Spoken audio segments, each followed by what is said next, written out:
Estou muito feliz, muito contente com esse convite, lisonjeada mesmo por estar aqui hoje.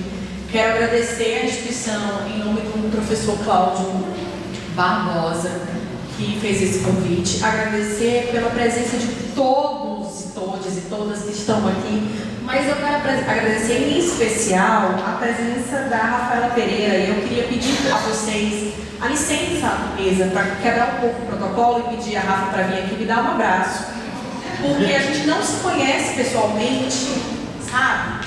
E ela saiu da casa dela, ela tem 2 filhos, é terça-feira à noite, tá frio, né? Pra mim, sou de Salvador, tá frio.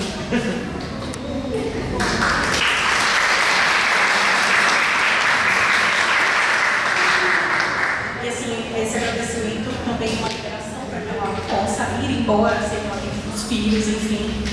E antes de começar a minha fala e tratar do tema, que na verdade eu vim aqui hoje com um intuito muito mais de aprender com vocês, eu espero, por essa aula, tá? Por favor, falem, gritem, levantem, enfim, discordem, por favor. Do que para ensinar qualquer coisa, né?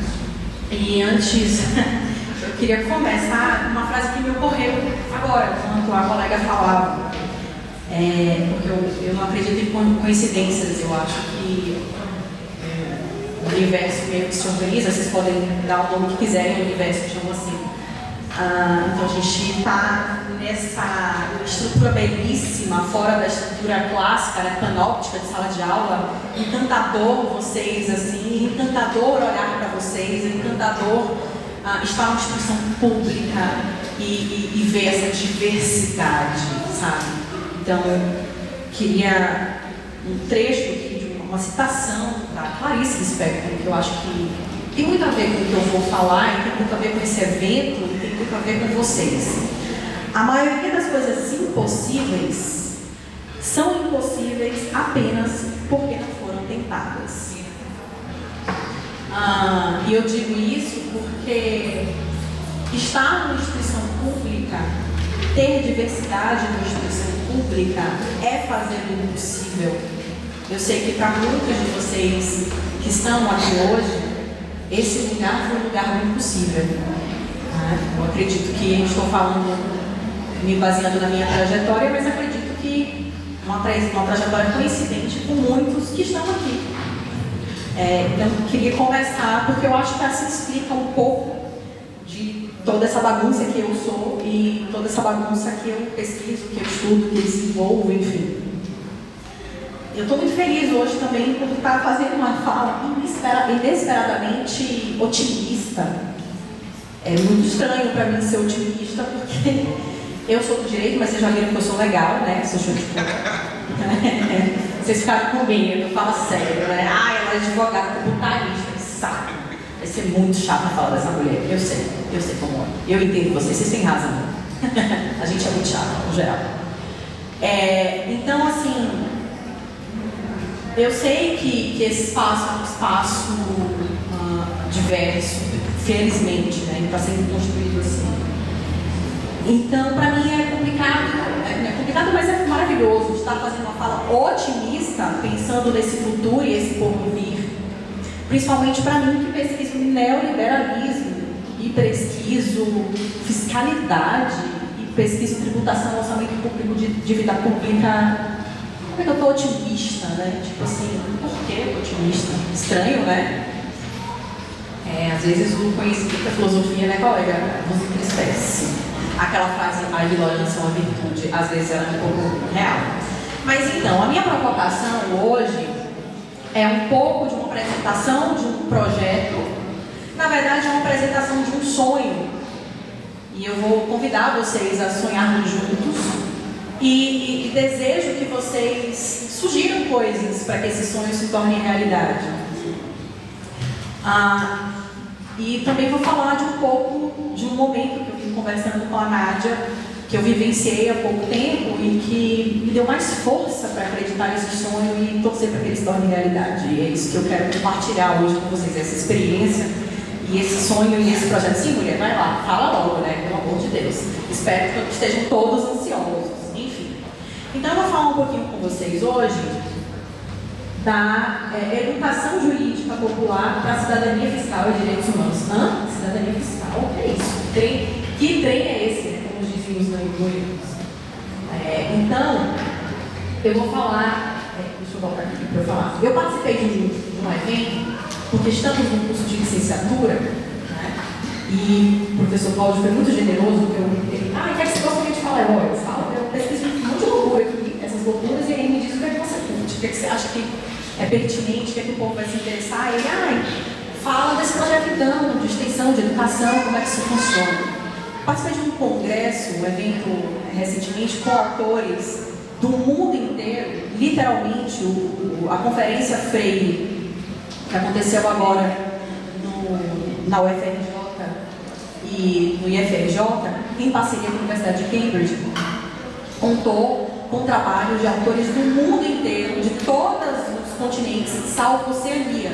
Só para vocês terem uma dimensão da quantidade de pesquisadores, autores e autoras que estavam nesse evento, participando tanto de maneira híbrida, né, presencial e virtualmente. Foi um negócio, foi uma das maiores experiências, uma das melhores e maiores experiências da minha vida, tanto da minha carreira intelectual como da minha trajetória pessoal. Me deu força, esperança para hoje fazer uma fala otimista. Tipo assim, foi para mim emocionante. Então ali tem um folderzinho da Conferência Freire e todas as instituições que participaram.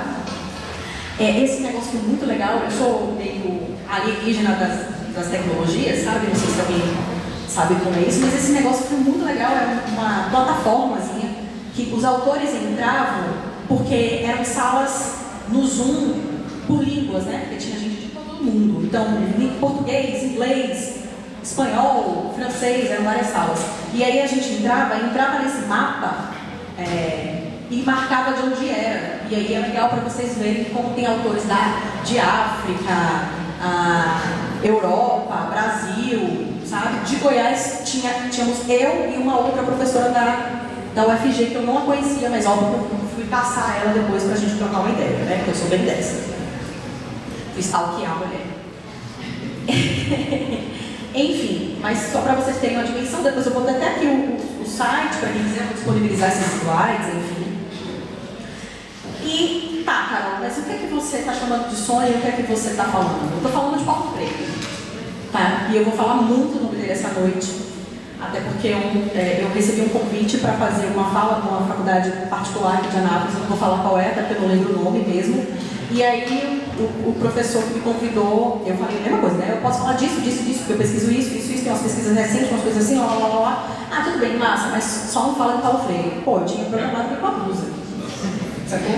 Não vai rolar. Só não seja muito crítica. Aí eu falei, amigo, é melhor eu não ir. Porque não ser muito crítica é impossível na minha condição existencial. Tipo, não vai rolar. Vamos deixar para outro momento? Não vou rolar, não vai rolar. Enfim, então eu estou falando de educação como prática transformadora. E eu gostaria que vocês se fixassem nessas duas palavras.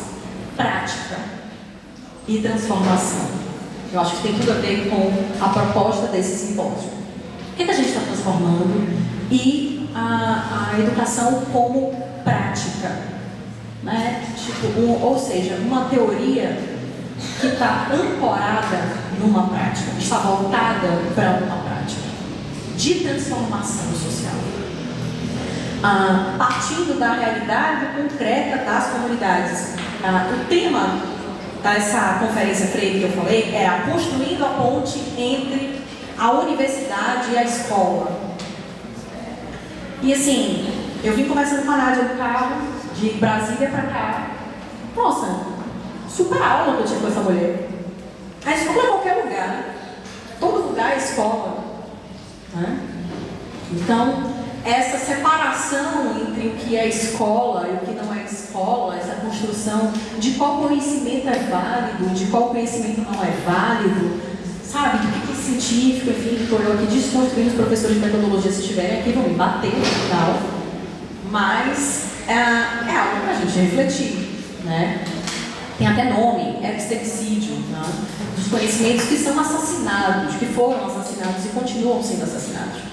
Mas, enfim, a ideia termos de marco teórico, é partir da pedagogia freiriana, pensando num conhecimento, tá, voltado para despertar, para estimular a consciência crítica, a autonomia e o protagonismo.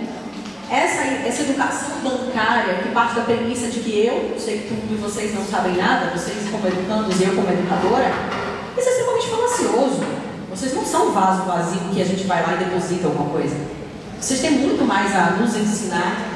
Então, o projeto é um projeto de extensão voltado para provocar os educandos, para estimular, para pensar, para quebrar a cabeça mesmo e pensar em como estimulá-los a participar, como estimulá-los a se interessar pelas temáticas. E aí, então, um marco teórico aqui do que eu estou chamando de direito, riqueza e desigualdade, parto dessa autora, da Catarina Pistol, né, que ela fala que não existe riqueza sem desigualdade. Ela faz uma abordagem de que existem os ativos, mas o que importa é como esses ativos são codificados juridicamente.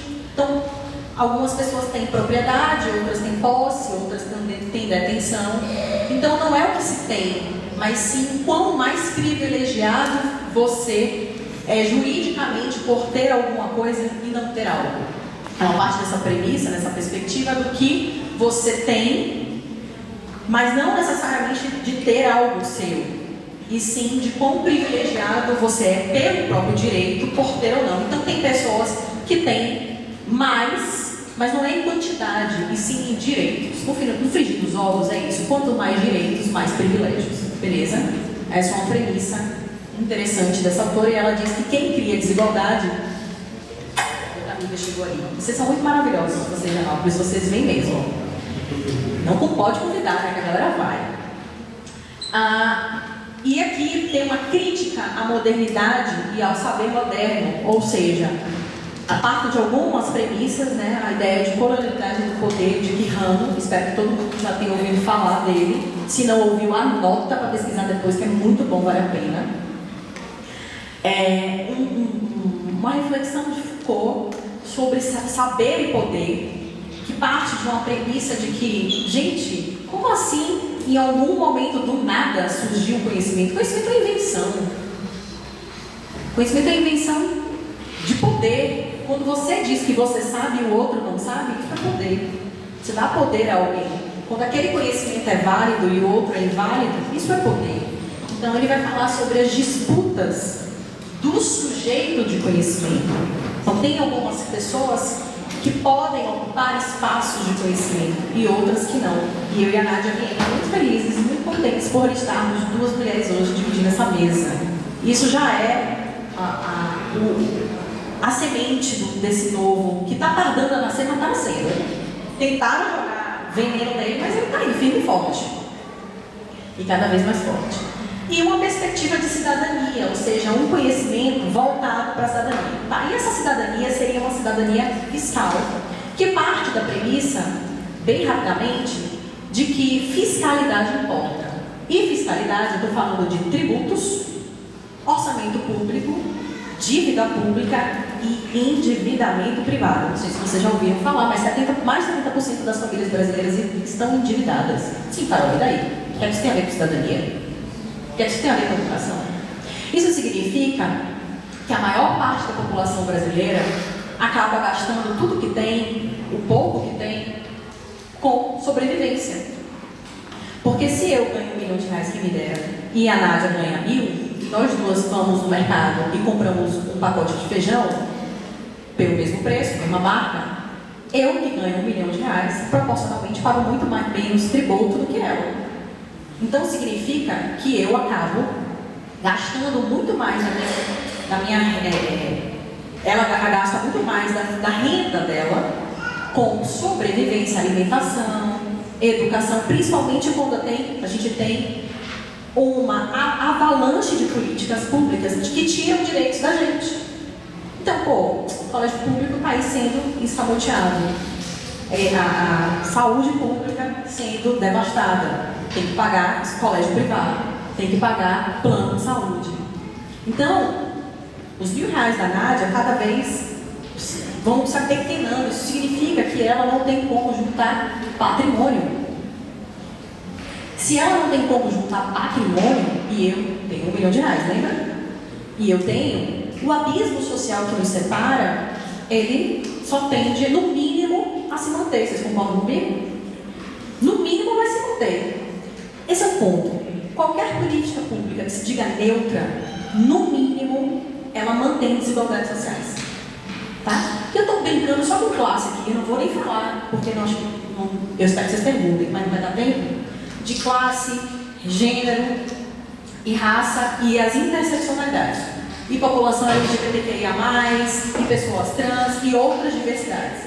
Ou seja, essas desigualdades se agudizam à medida que a gente joga outras circunstâncias nessa muqueca, para usar um termo da minha... Né? Então, dois tópicos aqui, só para dar uma apresentação rapidona do que eu estou falando. Eu estou falando de um movimento de independência das colônias americanas, o que a gente chama hoje de Estados Unidos. Independência das 13 colônias tinha o seguinte slogan: No taxation without representation. Ou seja, não vou pagar tributo se eu não tenho representação. Pô, eu não posso votar e eu vou pagar tributo? Esse foi o slogan das 13 colônias. Se eu não pago, se eu pago tributo, eu quero fazer parte do Estado. E eu quero poder votar. Eu quero poder exercer cidadania. E a Constituição Portuguesa atual, que está em vigor em 1976, quando ela fala de tributos e os limites do poder do Estado de invadir nosso patrimônio para tributar, ela chama o que a gente chama no direito brasileiro de contribuinte de cidadão. Isso é interessante, porque as palavras dizem muito, né? Então, eu estava até falando com a Nádia sobre isso, essa perspectiva do refugiado. Imagina um refugiado haitiano, está aqui no Brasil. Ele é refugiado, ele não é cidadão brasileiro, beleza? Mas ele paga tributo. Gente, é um negócio muito sério, assim, acho que é o melhor exemplo, ele é dolorido, eu não gosto muito de dar ele não, mas ele impacta, mas ele é real. A criança que está na rua, que não tem nenhum serviço público do Estado, não tem assistência social, não tem saúde, não tem escola, não tem nada, não tem ninguém, e ela vai lá e compra uma cola de sapateiro para cheirar, que é uma realidade muito próxima do Nordeste, né? Enfim, mas eu acredito que isso também existe aqui. Quando ela comprou a cola de sapateiro, ela pagou tributo. Assim, então, a percepção do vínculo entre cidadania, e eu estou falando muito do tributo porque é algo que está todo mundo aqui, né? São duas certezas que a gente tem na vida: a gente vai morrer e a gente vai pagar imposto, não é isso? Então, é algo que está muito, muito próximo. É claro que tem outros pontos, mas o meu projeto de extensão, o projeto de extensão que eu elaborei, não só eu, a Rafaela que estava aqui também participou, e tem mais uma galera junto comigo, é um projeto da Clínica de Direitos Humanos da UFG, do Programa de Pós-Graduação Interdisciplinar em Direitos Humanos da UFG, do Programa de Pós-Graduação em Direito e Políticas Públicas da UFG e da Faculdade de Direito e do IF de Goiânia, de Pedagogia. É exatamente tirar esse conhecimento de fiscalidade, tributação, orçamentação, pegar essa pequena amostra que eu estou dando aqui para vocês e tirar isso do castelo que é a universidade, desencastelar. Mas não dessa forma chata, assim, de palestra e conferência. É maravilhoso estar aqui, tá, Cláudia? Pelo amor de Deus, me chame outras vezes. Mas assim, bom, eu quero fazer isso com alunos do ensino médio, porque a gente teve um dos maiores índices agora, inclusive, de jovens no alistamento eleitoral, né? Jovens se cadastrando, se inscrevendo no TSE, né, no Tribunal Eleitoral, para poderem votar. E aí a gente precisa conversar com esses jovens, falar de cidadania, falar de fiscalidade, mostrar a relação entre tributo, orçamento público, endividamento público, endividamento privado e direitos humanos, especificamente os direitos sociais, saúde, educação. Então, esse papo aqui é o papo que eu quero ter com os meninos. E eu quero ter esse papo de forma lúdica, não partindo das premissas de educação tradicional, educação bancária, como se eles não soubessem nada. Não é isso. E eu quero fazer isso com uma coisa mais revolucionária que eu sei que existe além da educação, que é a arte. Então eu quero propor oficinas de fotografia, oficinas de teatro. É esse negócio bem desconstruidão mesmo, porque porque se não for para desconstruir, eu nem vou, né? Nem funciona.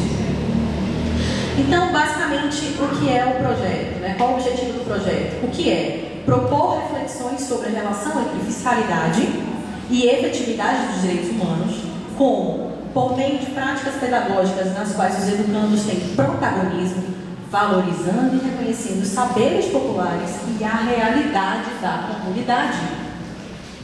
A comunidade, o lugar que a gente vive, é o lugar que mais produz conhecimento, né? Porque assim, eu acredito que vocês sabem, né? Chá de boldo é bom para ressaca, né? Não é isso? O açafrão com mel para garganta. Então, o conhecimento popular nos trouxe a lugares de existência, possibilidade de existência, inclusive. E isso é desvalorizado, né, de uma maneira geral. Ou, às vezes, isso é ressignificado e vendido muito mais caro para a gente depois. Tá? Mas, o que eu quero dizer é, o conhecimento popular, ele tem valor e ele precisa ser valorizado. O conhecimento que os educandos têm precisa ser valorizado. Ok? Então, esse é um ponto importante, uma premissa importante. Eu bati muito nessa tecla, né? Mas é o que eu acredito mesmo, então eu preciso bater nisso. Essa aqui é uma imagem que eu fiz do congresso, lembra que eu falei, eu vou falar um pouco do projeto, vou falar da experiência. O que eu estou propondo? Eu estou propondo isso aqui. Eu quero pensar um mundo onde seja possível construir uma imagem única. Essas fotos estão intercalando a Universidade, né, do Rio de Janeiro, mais especificamente o prédio da filosofia, a primeira lá. Um prédio muito lindo, mas está todo acabado, detonadão, mas é lindão. Aqui eu tenho o Morro do Chapéu, né, comunidade da Babilônia, no Rio de Janeiro, onde foi filmado Tropa de Elite. Vocês viram não, né? Ninguém viu esse filme. Ninguém viu esse filme, né? Onde foi filmado Tropa de Elite, basicamente todas as obras, muitas obras, que tem favela no Brasil, são filmadas nesse local. É um local muito importante, tem muita importância cultural, simbólica, enfim. E vocês podem ver uma bandeira com a foto da Marielle. Esse é um projeto de educação, Universidade Emancipa, tem um projeto lindo, belíssimo, de educação dentro das unidades de internamento, onde estão as crianças e adolescentes privados de liberdade, um projeto de educação, de curso pré-vestibular, Enem, enfim, dentro da unidade de internamento. Esse projeto Emancipa, Universidade Emancipa, procurem depois, inclusive tem em todos os estados do Brasil e não tem em Goiás. Eu achei isso muito sintomático. E voltei muito, né, tipo, um colapso. Precisamos implementá-lo aqui, sabe? Aqui, Universidade do Rio de Janeiro, mais uma foto lindíssima da Babilônia. E o que eu acredito é exatamente isso. Eu acredito num conhecimento que pode ser produzido construindo uma imagem única. Uma imagem que não segregue conhecimentos, uma imagem que agregue conhecimentos. Porque foi assim que a gente se construiu como povo e chegamos até aqui. Também outra imagem, né? Eu virei meio fotógrafa. Né? Uma foto da biblioteca da UFRJ, que é um negócio incrível, gente. É o prédio inteiro, desse prédio que eu estava, da filosofia, inclusive. É um prédio inteiro com umas coisas assim, transparentes, e você vê os livros, sabe? Eu achei muito legal isso. Se um dia eu tiver uma biblioteca, eu quero assim. E desse tamanho, dessa quantidade de livro. Também uma foto da escola, da comunidade, e uma foto de dentro da universidade. E é uma universidade que eu achei muito legal esse prédio, porque o céu, dentro do vão da universidade, você vê o céu, é uma universidade aberta, sabe? Um prédio super antigo, vocês viram pela madeira da escada, que você vai subindo e faz enk. E assim, tem abertura, tela aberta, sabe? Eu achei isso muito, muito interessante. Aqui é uma foto da gente lá, dessa galera muito louca, que é a galera que acredita em sonhos. Tem cada projeto incrível, sabe? Eu falei de um, mas cada um mais maravilhoso que o outro. Eu vou ter muito, muito otimista desse novo que tarda a nascer, mas está nascendo porque nós estamos resistindo. E essa sou eu. E esses são os meus contatos, tá? E eu agradeço muito, muito a vocês, muito, muito ao professor. Me estendi um pouco do tempo, né? Falo muito. Esse negócio de ser professor é isso, a gente acaba falando demais. E eu conto muito com críticas, comentários, perguntas, dúvidas, sugestões. E é isso. Muito obrigada.